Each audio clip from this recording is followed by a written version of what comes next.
I don't like using Bluetooth. I like using corded because I don't want to fry my brain. So I couldn't find my corded uh, earbuds. Well, I'm not So, frying my brain, so now I feel bad. So you can take yours out. I saw a meme about how Bluetooth is literally frying your but brain. now And I can't. Now I can't hear you though if I take them out. yeah, because he's got you set up to the computer. All right, so we're gonna fry your brain for an hour. Sorry about But that. Hey guys, welcome to Coffee and Crystals, where we explore yoga, self development, and entrepreneurship. I'm your hostess, Kadie Chronister, and this isn't just a podcast. This is a space for growth. I believe yoga is more than a physical practice, it's a way of life. Yoga teaches us discipline, balance, and the power of staying present. With over 500 hours of yoga teacher training, I'm going to guide you through a deeper wisdom of yoga. And as a serial entrepreneur, I believe that business should be built with intention. On this show, we're going to explore the principles of yoga and how they can help you navigate your entire journey, creating businesses that feel as aligned as your yoga practice.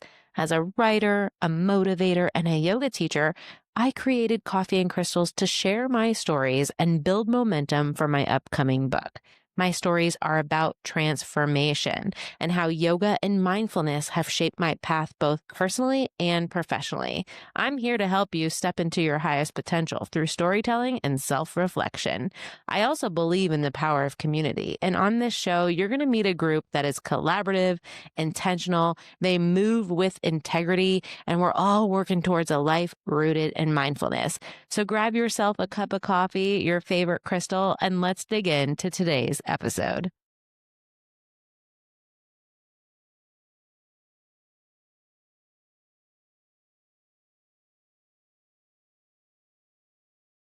crazy. It's like, okay, this morning is just not going right.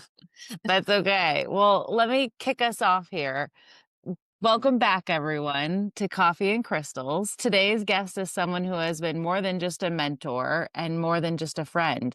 She's been a second mom, a guide, one of my first gurus, and truly one of the most grounded forces in my life for over 25 years. If you've ever heard of me talk about discipline, resilience, energy work, or even just learning how to show up, this woman, Ginny Vigne, is the root of it all. Ginny was my neighbor in Fort Myers, Florida, but quickly became family. Before I moved into her guest house during my senior year of high school, I was already basically living there, babysitting for her son, Derek, and helping her husband, Rick, and her around the house. Ginny used to wake me up really early, kind of like today for Coffee and Crystals at 7 a.m. here in LA, to go to body pump classes when I was in high school. And it was probably the most jacked I've been in my entire life. Granted, I was 16, but Ginny taught me the discipline to get to the gym and to work on the health of my body. She helped me open my first bank account, buy my first car. She supported me through college and even went to orientation with me at Florida State University. When I got homesick the first year, she was always there, on the phone with me daily through my lowest career moments, standing next to me and sitting next to me on the rooftop in New York, doing yoga before the morning I got married. Ginny's just that. She's always been there. She's a Reiki master, a Qigong practitioner, an amazing cook, a wife, a mom, a sister, a healer, a hairstylist, a chicken coop tender. I mean, the list goes on. Geez, what doesn't she do is what my teacher Marianne Wells said when I was describing you once. Ginny, I love you. Sometimes it stresses me out because I don't know how I could ever repay you for how you've helped me here on earth. But maybe here on Coffee and Crystals could be a small way for me to share your light to my listeners and to my community. Welcome to the show. Hey, Katie. Good morning, honey. Thank you so much. That was just beautiful. And, I was smiling so much through all your descriptions because at times I think about the body pump classes that we got up and did at the YMCA. I don't even know what time that was, but it was It was really like early that we had to be in. 5:30. And Yeah. I feel like my memory of you is you would just be like in the cottage because, you'd let yourself in, just be like running around and like so awake before I was awake, but I just remember looking at my arms in those pictures for prom. I was like, I was the most jacked in the room. Yeah, that really, I mean, that was a hard class. And I think when we were going to the Y, there was only like certain times that the classes were offered. So we had to take advantage of the time that it was. So we had to be there early, but you know, you were still in school. So Yeah. that was a big commitment. You got up to go to body pump early. Oh, great memories. I know we've had so much fun, and thank you for all the kind words. And my reward really is just watching our relationship evolve, watching you grow as a woman and in your career, and us keeping touch. You know, the times that the road stretches out a little bit, that we don't talk, and then we come back in together again. I think that's just the nature of life. But the fact that we've had this relationship long standing means the most to me. So when you ask how you can pay me back, that's it. It's like us watching each other grow together. I mean, you met me when I just had my son Derek, and I was so much younger, and you've witnessed, you know, Rick and I, you know, aging basically and how we navigate our life. Which funny you say that because it doesn't seem like you and Rick age. Like you two are Well, I don't busier. know. Maybe we don't age physically, but man, I look in the mirror sometimes and I go, what, what is that? You know, but honestly, I would agree with you. I think that's where taking care of yourself comes in. It goes beyond the mirror. I mean, I feel better. I had some health challenges, you know, getting to this point for me, and it was definitely showing me ways to stay on the right path to the top of the mountain, and doing that has allowed me to feel really good at this stage in my life. I sleep better than I have in a lot of years. I feel good. I think part of that too is being on this property. It brings me back to a place of youth. I was always grew up on a farm, so it's really nice to have the quiet and the peace of the property here. For me, it's really grounding. It's funny. I didn't know that you grew up on a farm. So, Hmm. it's lesson number one there about your heritage. But something that kind of dawned on me, maybe it's because I'm stepped into a new decade of 40, but people are always saying things like, you know, you're lucky to be alive, or as you're older, you get wiser. And it really dawned on me just in this season of my life, maybe also with DJ passing, that it really is a blessing to be getting older and to Right. make it to the age that you are. Like the older you get, I feel like, people worry about getting older. When you're I younger, agree. you get that Peter Pan mindset, like, I never want to grow up. But then it just dawned on me the other day that how grateful I should be that I am still living and that I get to age on this planet. I agree, Katie. And you know, the thing is that as we age, yeah, our physical bodies change, but I feel like we increase in our, I'm sure so many people have said that, it's so cliche. I feel like we do increase in our wisdom though. If I knew now what I knew when I was younger, 30s, even 40s, you know, I think I would have done things a little differently, but then you go back to the point that if you didn't experience those things when you were younger, you also might not be the person that you are today. Those times, those experiences also create who you are as you age and what you want to cultivate in your life. They redefine who you are, I think, and what you want to be in your lives. For me, aging, yes, again, the physical body changes, but I also feel very connected to spirit. I feel very grounded. I feel very sure of who I am. I don't try to appease or please other people like I used to when I was younger, or worry so much about what they think about me or anything like that. So aging is really it's kind of a nice place to be too. It's a nice experience. Yeah. Well, I want to back up and hear a little bit about your origin story, about some of the practices that you have. I know I've had a ton of experiences with your work. I think the one that I use a lot when I talk about Reiki is when we were in Key West, you gifted Nikki and I a graduation gift. You and Rick did, to a trip down in Key West when we graduated high school. Yep. And I got a really high fever. Do you remember this? I do remember that. I do. And I do.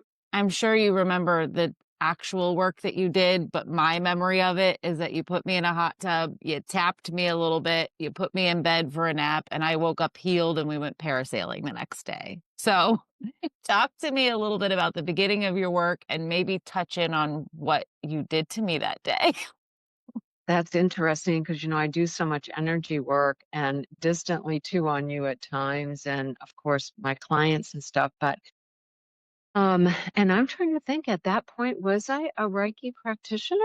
I'm not sure you were. So, I I guess don't that think I that was.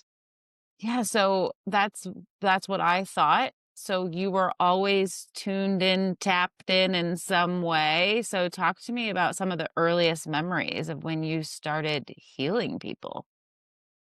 I would say it's funny because there was, and I don't think I've ever shared this before, but there was one really profound moment for me that I think changed um, a connection or a path for me.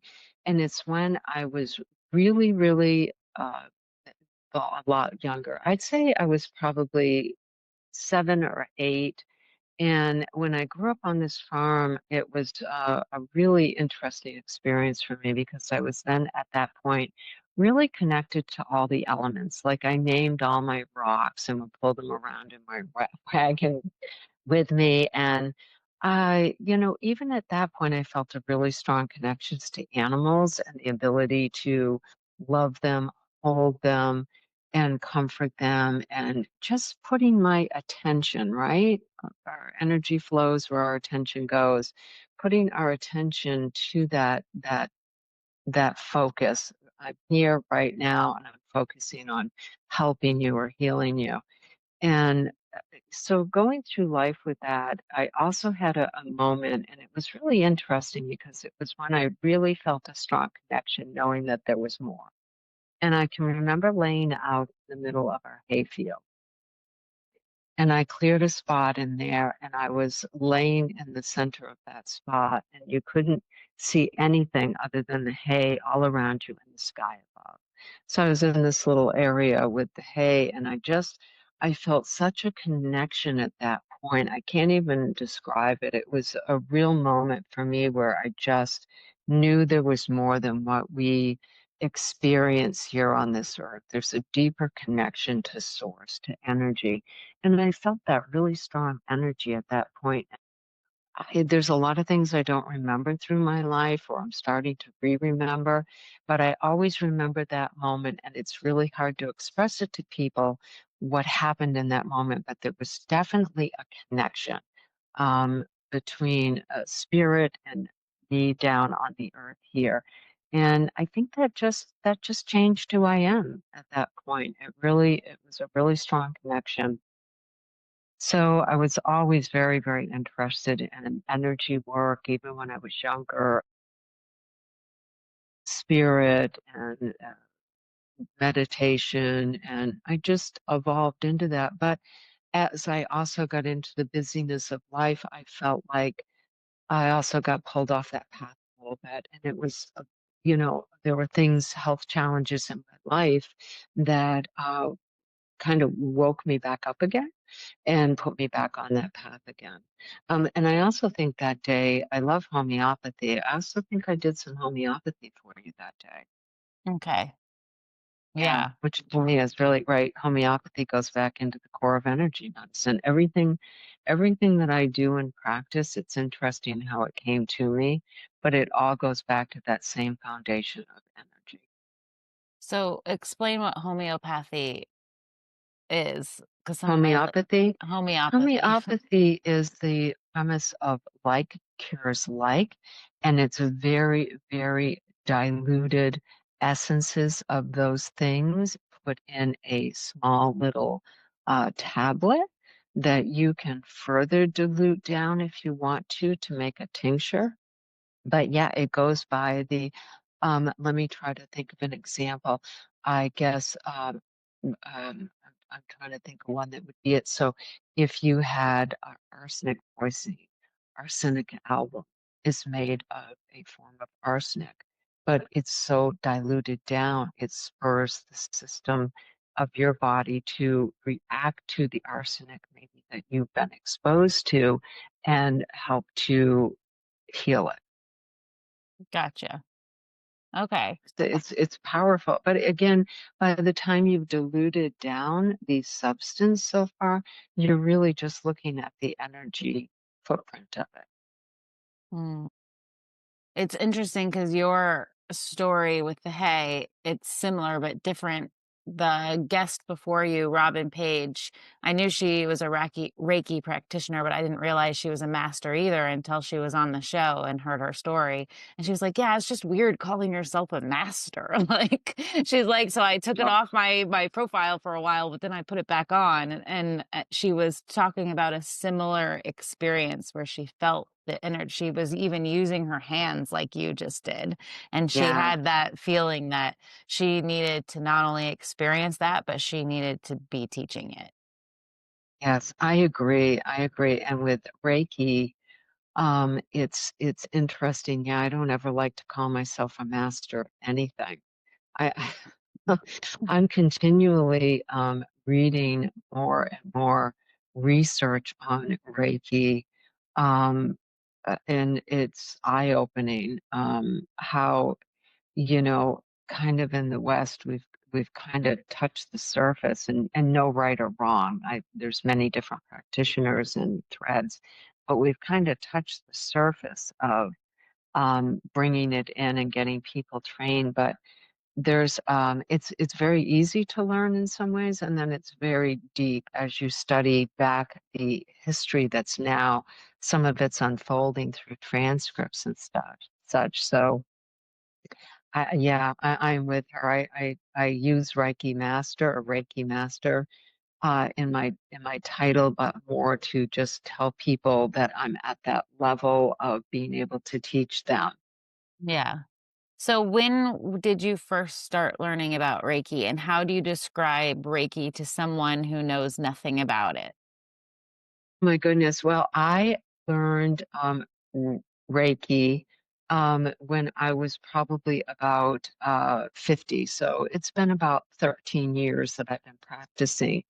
And I solely stumbled into it. I had realized, though, that it had come into my life at other points, but I didn't latch on to it. So it's like the universe was trying to get me there a little earlier, but I just wasn't ready yet. So I learned when I was about 50, and I came about to it kind of just really like uh, I wasn't planning at all. I was having a health situation. I was at my doctor's in Estero, and she had a practitioner in there.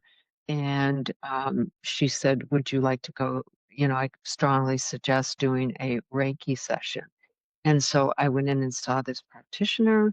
And that weekend, she was teaching Reiki 1 in Hapahachi Center, which was a beautiful area to go and learn. I still didn't know what I was doing. I had no idea what she did to me. And, but I did go learn. I went and I started seeing, for me, profound changes right away. And she's taught 21 days later because that's was the meditation that Mikasui used on the mountaintop was 21 days. And then 21 days she did level 3. So that was the first time I went through Reiki. And I can say, yeah, it was life changing for me.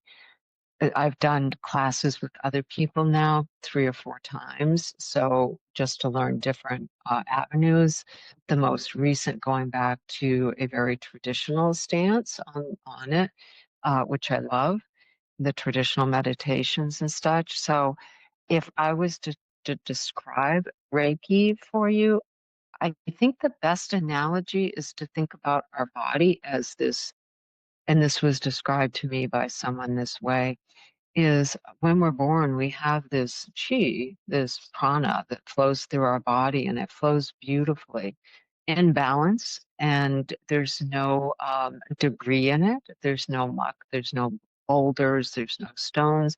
It just flows right through life. Living, we get tarnished. We get some mud in there. We get a little trash. We get some boulders. And then you think about the chi. Now it has to divert and flow around these obstacles, these congested areas in our body. When you go in and do Reiki, it's very gentle and soft, but it works at removing those areas of congestion. I do, I don't know if all Reiki practitioners, I work out the aura field too. So I work through the ages of the bodies. And there is where I come in with my tuning fork. Sometimes we get congestion at a certain age. And if we can vibrate at that same frequency and move that along, that also can be very powerful in uh, allowing traumas to exit the body. I think in Frequency, vibration, and energy. one of my first sessions with you, I remember just having almost feeling like I went to a really intense, not body pump, but more like a Pilates class. Something in my sacral and in my root was congested. And I felt that. It was like I had gone to like a core Pilates class for 5 hours. Like it really took a minute for my body to recover from that. Yeah, it really does. And it's your experience. Everybody's experience is a little unique and a little different. Again, it can be working on that emotional uh, body, or it can work on the physical, it can work on the spiritual. You just never know what's going to show up. And that's not up to me to dictate as a practitioner. It's up to me to really be a clear channel for you to take what you need for your highest good and highest healing. Cool. Yeah. Also, another thing. This season, it's all about energy work. I'm casting, brain integration practitioners, Reiki practitioners, and masters. I also want to touch in on Qigong. But one thing that also why I love Reiki and talk about Reiki to others is it's a chance for the person who's practicing on you to channel a spirit who might want to talk to you. And I think that sometimes when I've been in session with you, the messages from Granny, I mean, it's just been too spot on to think that it wasn't her. Obviously, I have a relationship with you outside getting Reiki with you. So I'm a believer in general, but I would think that anyone who would have that experience and then get messages like that, how could you not believe? And at yoga school, I learned about altars, but it was also more of an aha moment because I think you introduced something like that to me before. So usually for the Yes. shows, I bring crystals for the guest, which I did. I brought these three. I didn't actually bring crystals for you. I brought rocks, which seems to resonate because you talked about putting rocks in your Love the wagon. rocks. But that's how I Yeah. started as a little girl. The neighborhood I grew up in, and I would just walk around and pick up rocks and collect them. That was really the start to my crystal collection, was my rock collection. I Yeah. had a rock tumbler, but my mom, when I was with her, was bragging about these green rocks that she found in the UP. But Oh, these are actually stolen rocks. She does not know I took these. But I'm going to send you one because these three resonated with me. They're like naturally green from the waters of Michigan. I love that. And of They're course, so cool. it's so funny that you pick those, because when I go into like a crystal store, my color is green.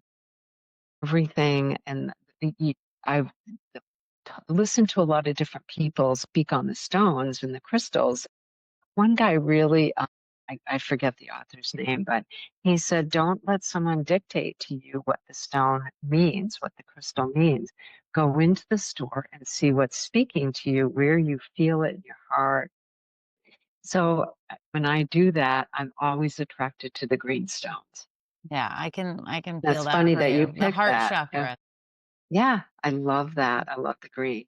But for this episode, I decided to bring things from my altar that resonated with me for you too, which I have never done before. I just thought of it last minute. You gave me this adorable little bird that looks very similar to the tattoo that I had gotten before you gave this to me in honor of Granny, but you gave this to me in honor of your mother.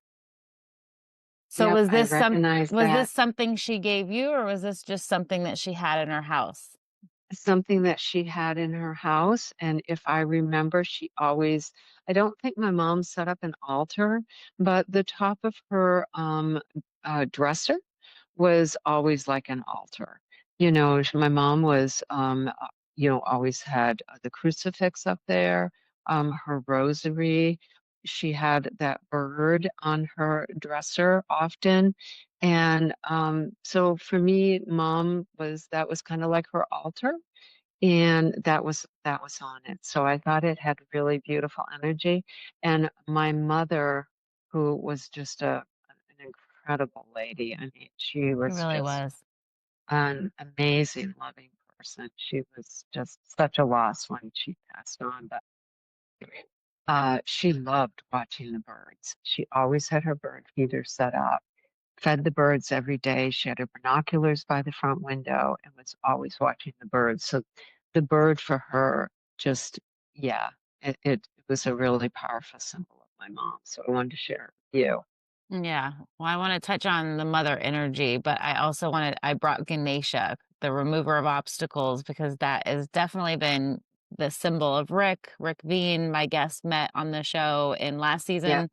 season. Your husband, and then you, of course, have been a major remover of obstacles in my journey here on earth. So they're sitting Okay. here with us today. But the mother energy, you had said something to me that I used your words to comfort DJ's mom, my ex that passed when I saw her. Obviously, I just can't stop thinking about her mostly right now. Their relationship was very special. I think the only other relationship that I can think of that was like theirs was very similar to you and Derek's. They were very close. They would talk all day long. Um, and she's just terribly sad, just terribly sad. And you had mentioned to me that, our mothers bring us into this world and they are our biggest teachers.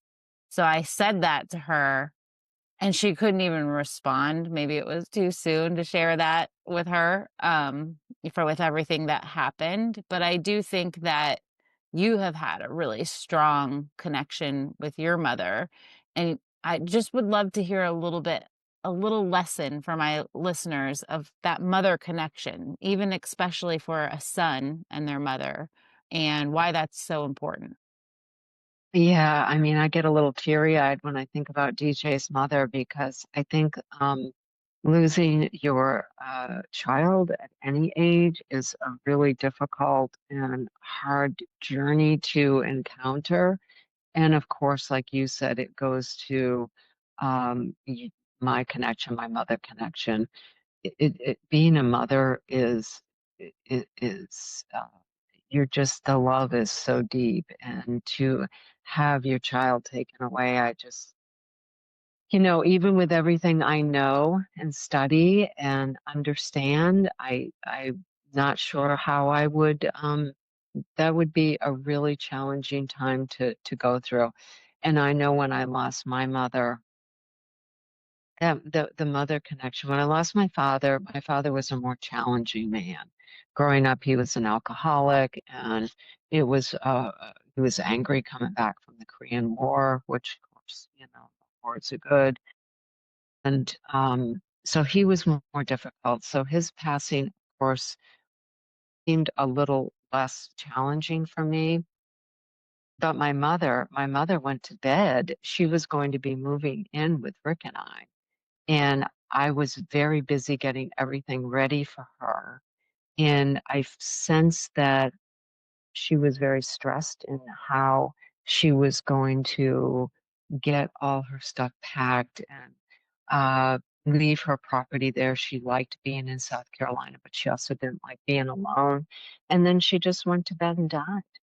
I mean, out with her girlfriends that day having lunch, and she was here, she was gone.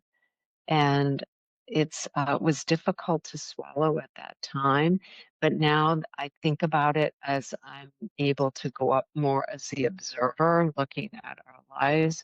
And my mother was just an extremely loving, being, powerful woman. But it, I also know that she didn't do well, as I am like that too. So is my older sister. And my middle sister, she didn't do well with illness and not being able to do exactly what she wanted to do that day. So, in some regard, it was a blessing that she never had to be in a hospital situation or a hospice situation or deal with any illness. She didn't even have anything wrong with her that I knew of. Obviously, she did. Um, she just left. She just left. That's very interesting. But yeah, the mother connection is very, very powerful. And to continue that on, I feel that for you, I don't think you have to be biologically connected. Look at my two stepkids, Nikki and David, and you. I mean, I really only gave birth to Derek, but I have a strong love for all of you as that mother connection. Yeah. And I know that over the years you had mentioned to me something about it being really important for a son to have a strong relationship with their mother. I mean, there's some obvious, like, yeah, kids need good relationships with their parents, but do you remember why you would have made that specific uh, comment about a man and his mother?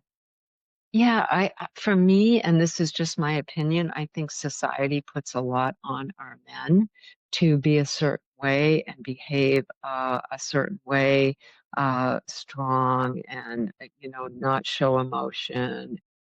So society's already placed that on our men, that very masculine uh, characteristics. So I think when mom comes in, she is able, if she's able to be a good mom, she comes in with the very soft feminine side of being able to help them to express their emotions, care for other humans, to be a compassionate being on the planet, and allowing them to experience both the masculine and the feminine. Again, important too, I feel, to have a strong male presence, which Rick has always been.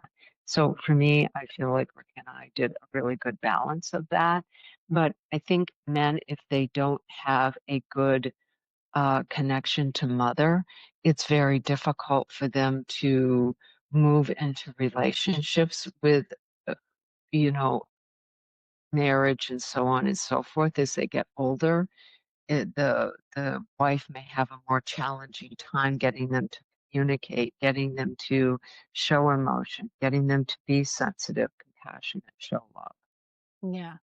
And it's so interesting because DJ definitely didn't have an issue with that. He was very emotionally strong. He communicated over Yeah. well. He was the type of person that you would get a text from him and it would be like a novel. And it's like at the time, sometimes it would be annoying. I'd be like, oh my gosh, like focus on whatever you're supposed to be doing. Why did you just send me such a long text? Like it was almost Right. like really emotionally in tune. So just thinking about them a lot in this entire season has been really dedicated to DJ. But I wanted to talk to you a little bit more about spirits. I feel like, well, two things, two questions in this is one, I also mentioned to a friend when I was speaking about you on the show and, just in your energy getting ready for today. And I mentioned that you were one of the cleanest, like non-toxic people I know, and that with your practice, that's probably why you're able to be such a channel of energy for others.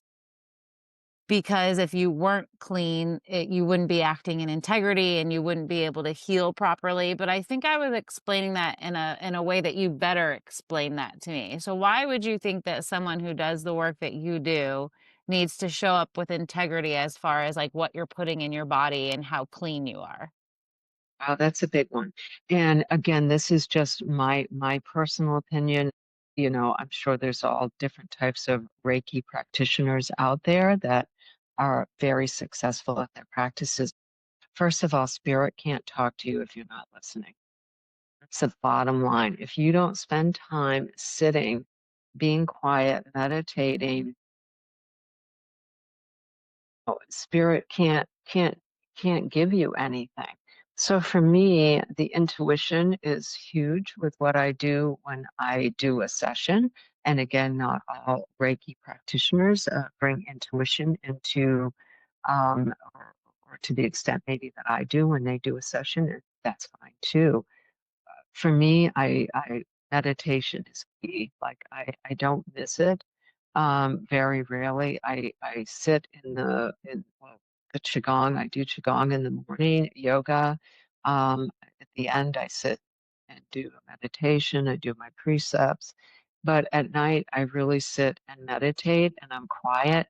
I really do practice what I preach. I think if your mind is always full, and you're not focused on the here and now and allowing yourself to be that clear channel, then you're stepping up to someone's aura field, to their body, to their energy body, and you're now stepping up as the healer, where you should really be stepping up as a place of non-ego and clearness and just allowing, because it's really about you. It's not about me.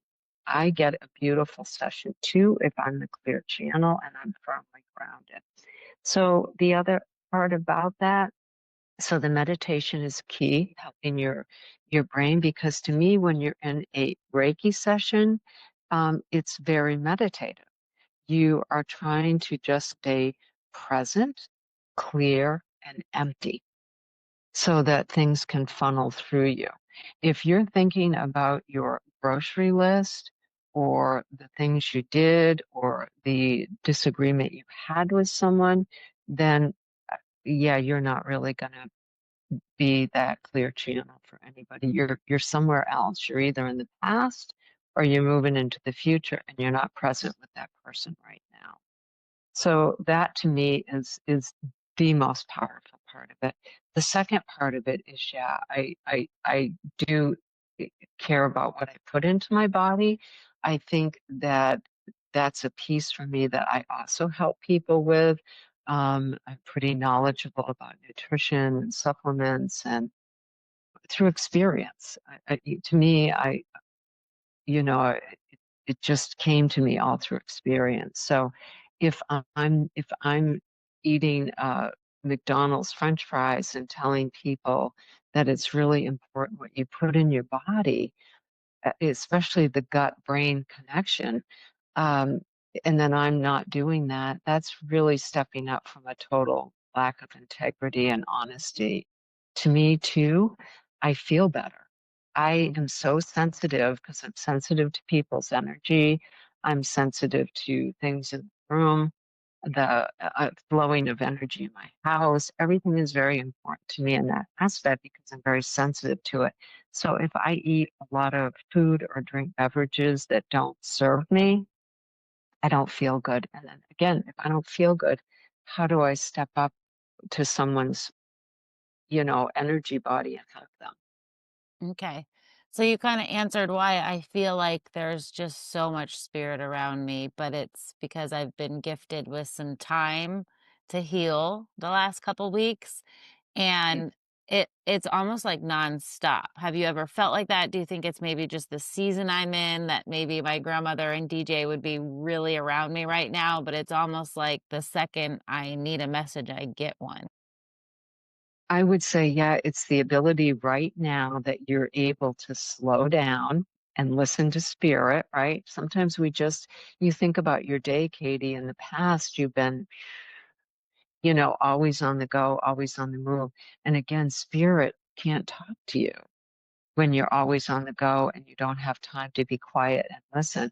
So I would say that it's this time right now of allowing yourself to just be and be present, but also when you step into that place of being and you step on that path of allowing the messages to come through and asking for them, Spirit also wants to validate that and reinforce it.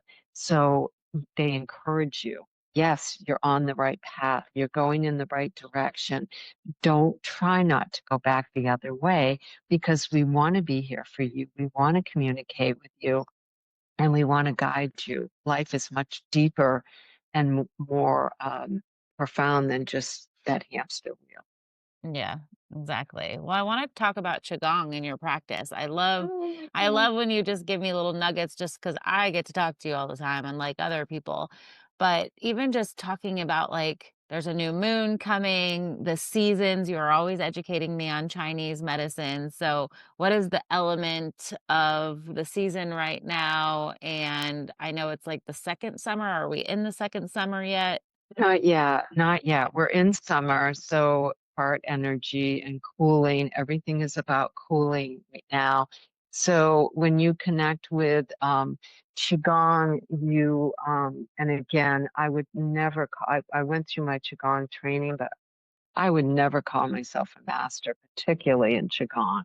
Their Chinese medicine is so detailed and all the meridians and knowing all that.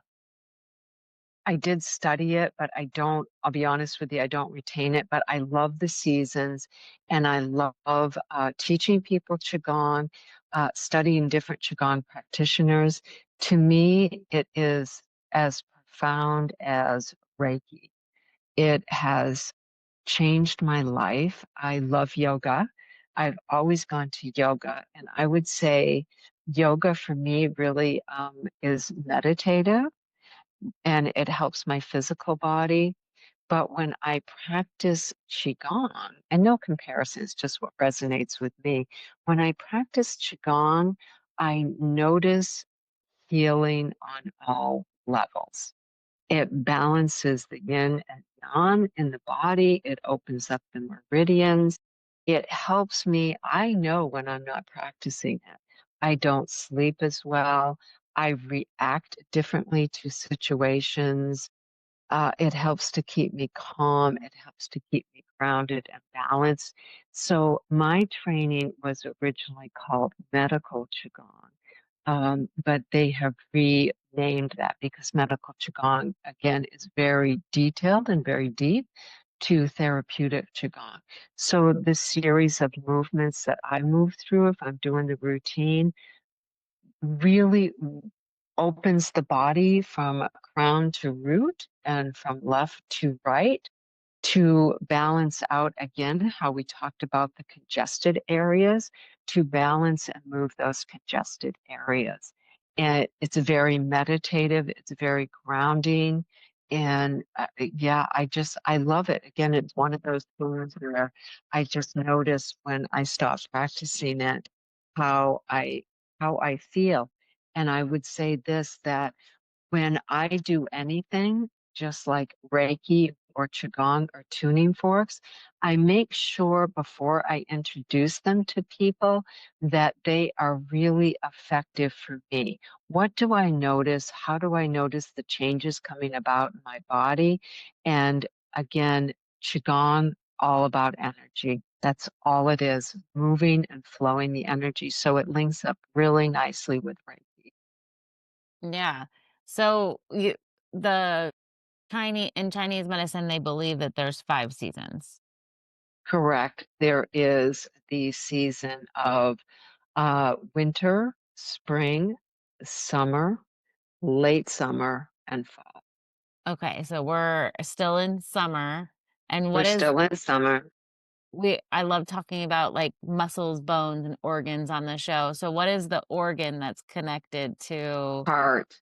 oh my gosh, that makes Yep. so Cooling much the sense. heart. Yep. All about love. Summer is fun. It's happy. It's joyous.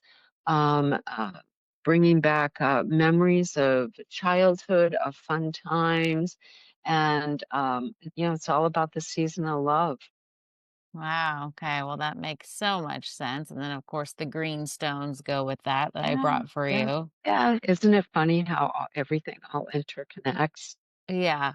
Is there anything that you would say in Chinese medicine that is more like rituals for this time of year too? Oh, yeah, and dancing, singing, music, rituals, happiness, gatherings, everything that goes along with the joys of summer. Okay. Because I know Yeah, in Leo season 2, I feel like there's this strong sense of like courage and purpose. sure. Yeah, I don't know if that like resonates with you at all. Well, it does only because through my husband, he's a Leo. Yeah, And his birthday's coming up soon, and to me, he's he's just he's the strong Leo epitome of that he's literally, horoscope to yeah, me. exactly. He's like literally Rick is the Leo. That's awesome. Right. Yeah. So whenever I think about Leo, I think about my husband. Yeah. So what when you think of purpose, what would you say your purpose on earth is? Oh, to me, that's really clear. And I think some people take a very long time to come to it. To me, my purpose here on earth is to help as many people as I can to heal, to be present for them in ways beyond even Reiki or Qigong, to be someone that supports them through challenging times, definitely to help heal humans, animals, of the planet, and just be there, be present for people. That's my purpose to shine my light, Mm, to oh, keep that light clear and to shine it on people's paths. yeah, very, very obvious for me Yeah. that knowing you so well. So Yeah. I love talking about spirit animals with you. It's like always something that I'm like, ooh, I gotta ask Ginny what she thinks that this means. And my main spirit animal seems to be the rat, as we know. What is your main? Do you have a main spirit animal? Do you connect? Turtle.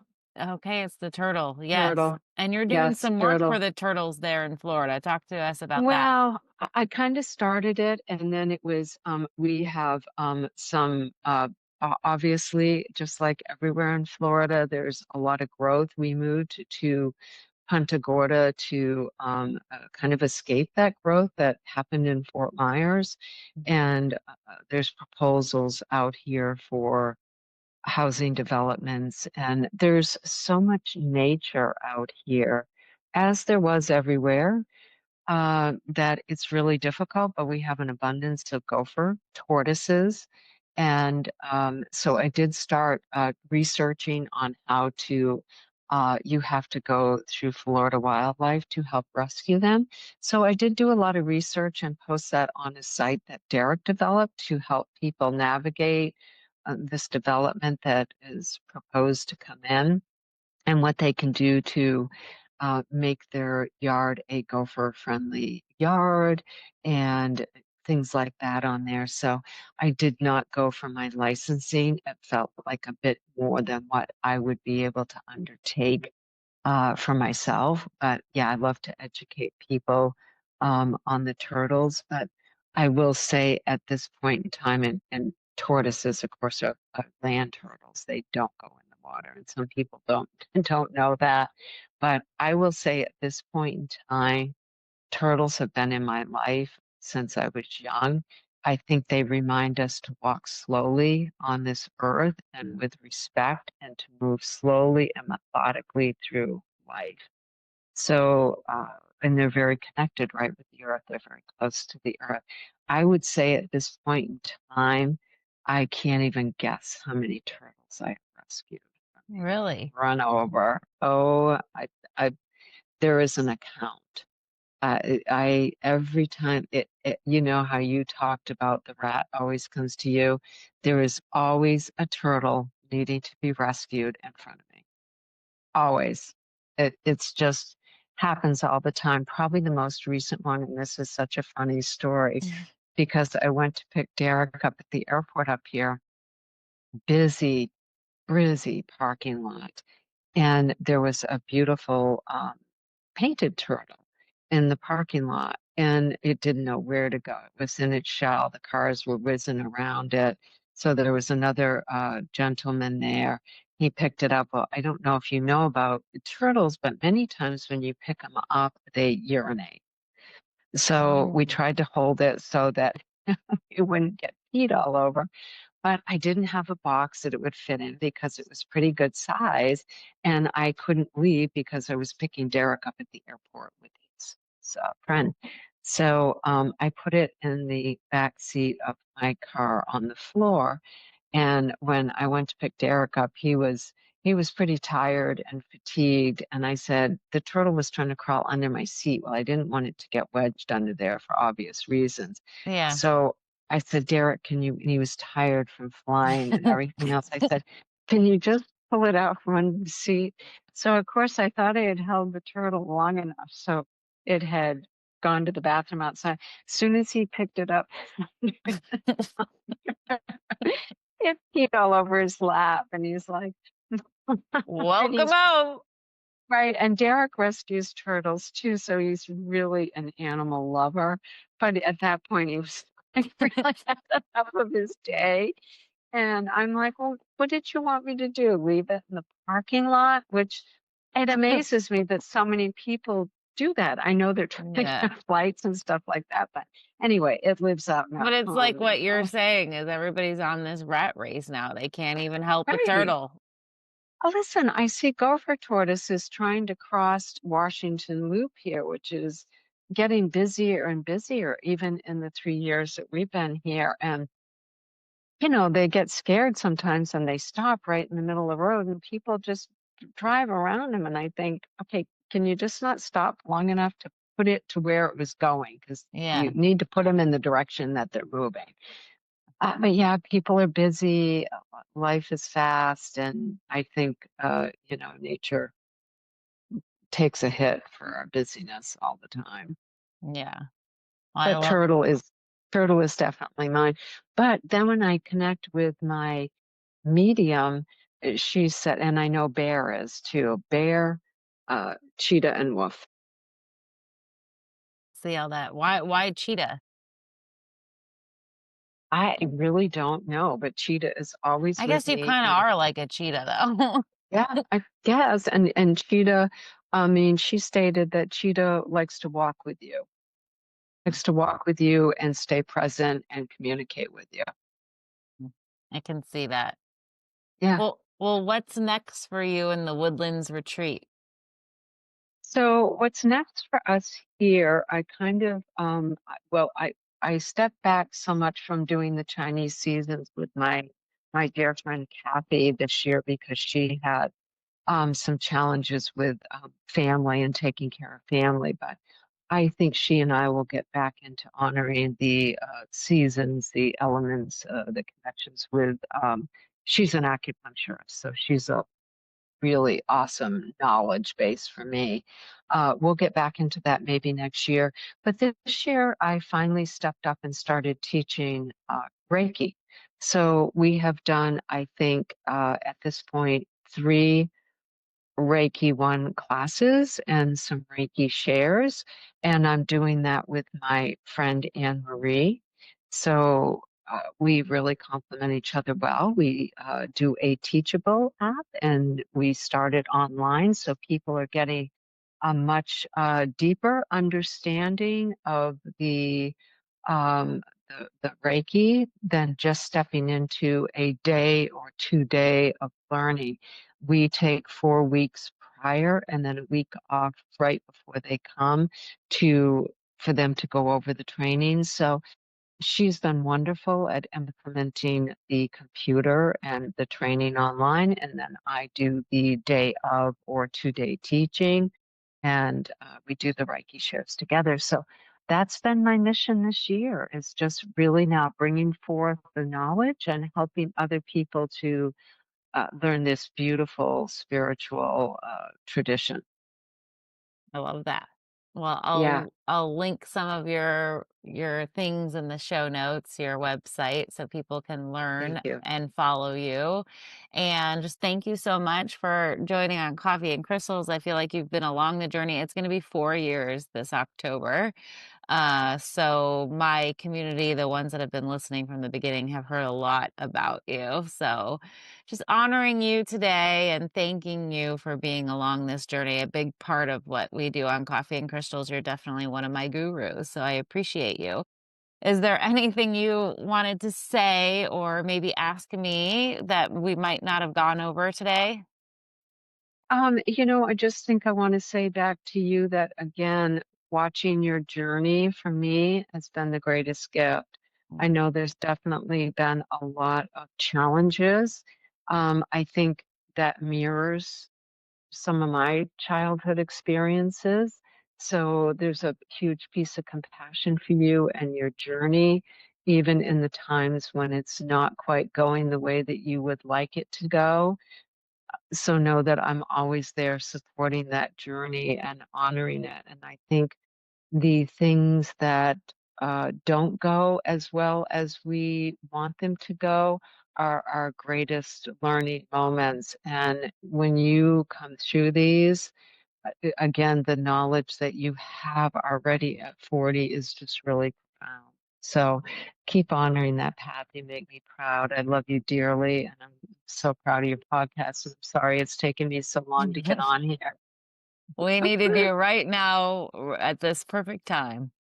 Right. Perfect. So Well, I love you so much. Get love back to you those too, honey. chickens. How did she Yes, do, by the way, Betty? she did. Is that her name? Baby girl. Baby Yep, girl. she did really good. It was a disgusting process, but I did it, and she's What was bandaged wrong with baby today. girl's foot? She had something called a bumble foot, and it caused by a little cut or a little thorn in the Oh. pad of their foot, and then their pus is not soft like ours; it's hard, so it develops like a big hard black scab, and she was starting to limp on it, and it's a staph infection, so it's really quite serious where if I don't get in there and dig it out. So that's what I did. I Just there was another a day in the chicken. life of Ginny and Derek. Yeah, Derek held her and I dug, and then we treated it, and she's got her little bandage on today. I'll send you a picture of Yes, her with her please do. bandage. All right. Well, I love you so much. I'll talk to you soon. Love you too, honey. Thank you. Bye. Hey love, if you're enjoying Coffee and Crystals, make sure you hit that follow or subscribe button. It's totally free and it's one of the best ways to support the show. Subscribing helps boost visibility, grow our soul-centered community here at Coffee and Crystals, and it brings more people into these healing, heart-led conversations.